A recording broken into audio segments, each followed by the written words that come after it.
India की number 1 choice Bharat matrimony.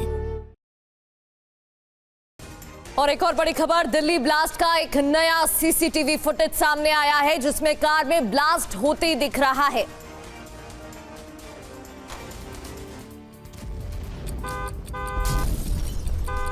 CCTV footage में देखा जा सकता है कि लाल किला मेट्रो स्टेशन के पास जोरदार ब्लास्ट होता है।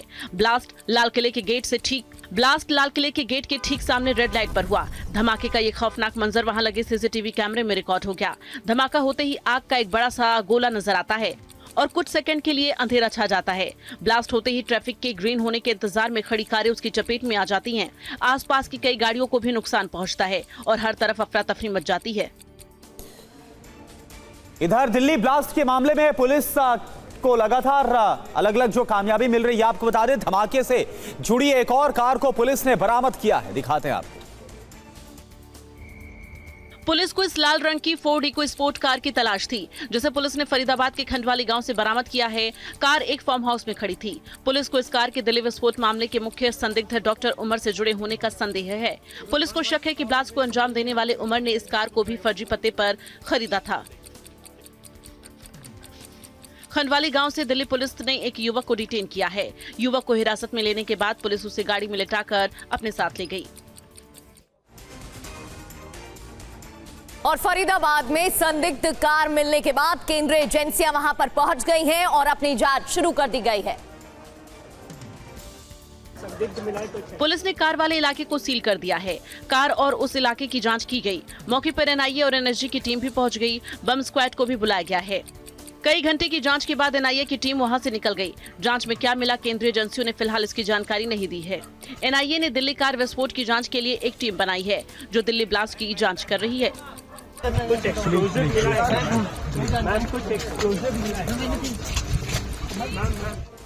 और वहीं दिल्ली ब्लास्ट से जुड़े सुराग तलाशने के लिए एनआईए की एक टीम पश्चिम बंगाल के मुर्शिदाबाद भी पहुंची है और एक शख्स से काफी देर तक पूछताछ की गई।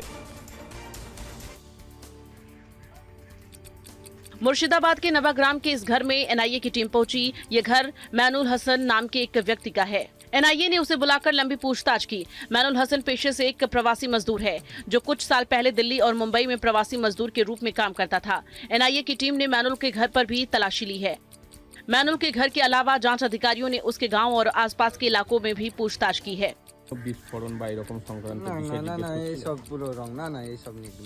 এমনি নরমাল হয়তো লোক এসেছিল কিছু পুছতাছ করার জন্য, ছিল বাইরে তার জন্য, কিন্তু ওই সব কোনো ব্যাপার না।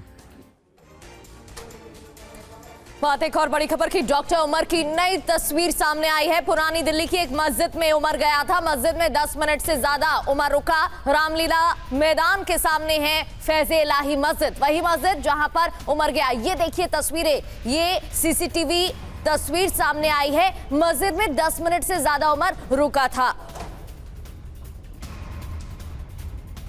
तो पुरानी दिल्ली की एक मस्जिद में उमर गया।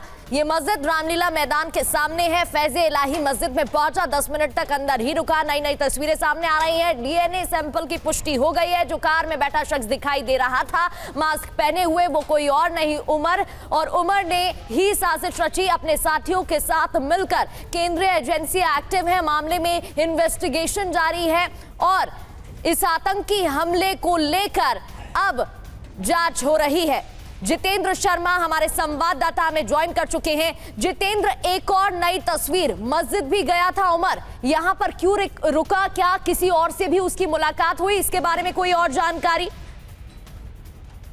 जी बिल्कुल, देखिए दिल्ली एंटर करने के बाद तफ्तीश के दौरान पता चला कि दिल्ली में तकरीबन 50 लोकेशंस पर गया था। इन 50 लोकेशंस के अंदर उसने गाड़ी घुमाई। उसमें ईस्ट दिल्ली भी है, साउथ ईस्ट दिल्ली भी है, इसके अलावा दिल्ली का कुरान प्लेस भी है। लाल किले से की पार्किंग में जाने से ठीक पहले वो इस मस्जिद में गया। तकरीबन 10 से 15 मिनट तक इस मस्जिद के अंदर रुका और बाहर निकला। हालांकि देखिए हैरानी की बात है कि पूरे रूट पर इसके चेहरे पर मास्क दिखाई दिया है, लेकिन सिर्फ मस्जिद के अंदर इसने अपना मास्क हटाया है। उसके बाद आराम से गाड़ी में बैठा और वापस लाल किले की पार्किंग में जाके खड़ा हो गया। मस्जिद में किससे मिला, क्या उसका मकसद क्या था वहां जाने का, इस बारे में पुलिस ने बस एक ही लाइन में स्पष्ट जवाब दिया कि इसका यानी कि मस्जिद का इस पूरे मामले से कोई लेना देना नहीं है।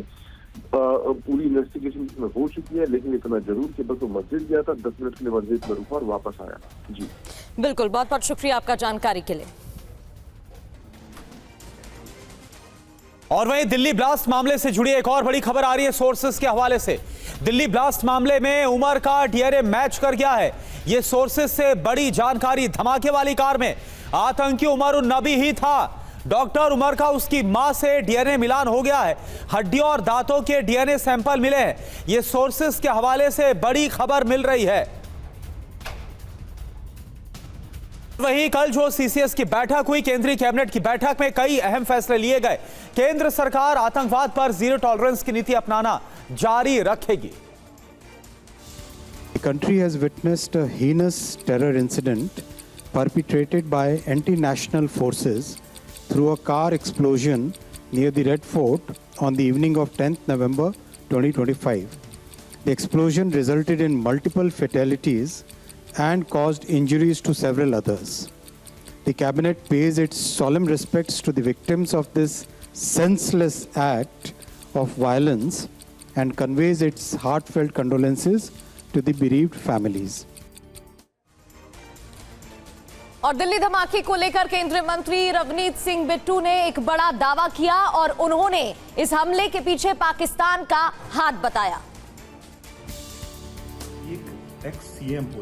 केंद्रीय मंत्री रवनीत सिंह बिट्टू ने कहा है कि ब्लास्ट में शामिल डॉक्टर्स, प्रोफेसर और महिला को छोड़ा नहीं जाएगा। उन्होंने कहा कि सुरक्षा एजेंसियां जांच में जुटी हैं। दिल्ली ब्लास्ट के गुनहगारों के खिलाफ सख्त एक्शन होगा। उन्होंने कहा कि ब्लास्ट के पीछे पाकिस्तान का हाथ है। पाकिस्तान को लड़ना ही है तो सीधा हमारी फोर्सेस के साथ लड़े।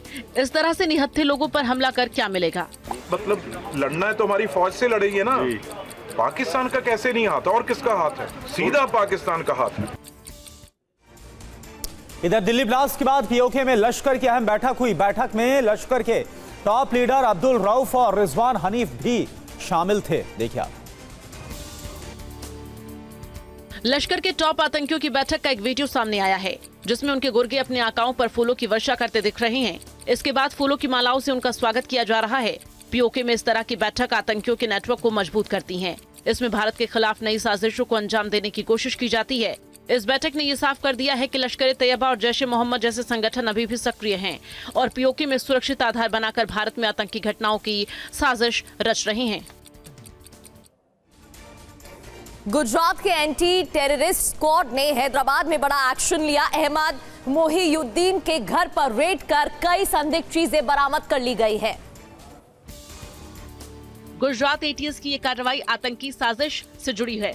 इस ऑपरेशन का मुख्य निशाना अहमद मोहियुद्दीन था, जिसके घर पर गुजरात एटीएस ने छापा मारा और तलाशी के बाद घर को सील कर दिया है। उसके घर से जो चीज़ें मिली हैं उसको लेकर काफ़ी हैरत है। अहमद मोहियुद्दीन इससे पहले चाइना में भी पढ़ाई की है, उसके बाद अमेरिका में वो जॉब किया करते थे। उसके बाद हैदराबाद के अंदर देश के खिलाफ साजिशें रचाने का उन पर आरोप भी है। लगातार उनके परिवार के लोग और उनके आसपास जितने भी पड़ोसियान थे उनसे पुलिस पूछताछ कर रही है, मगर उसके घर में जो चीज़ें मिली है उससे पूरा देश हैरत में है।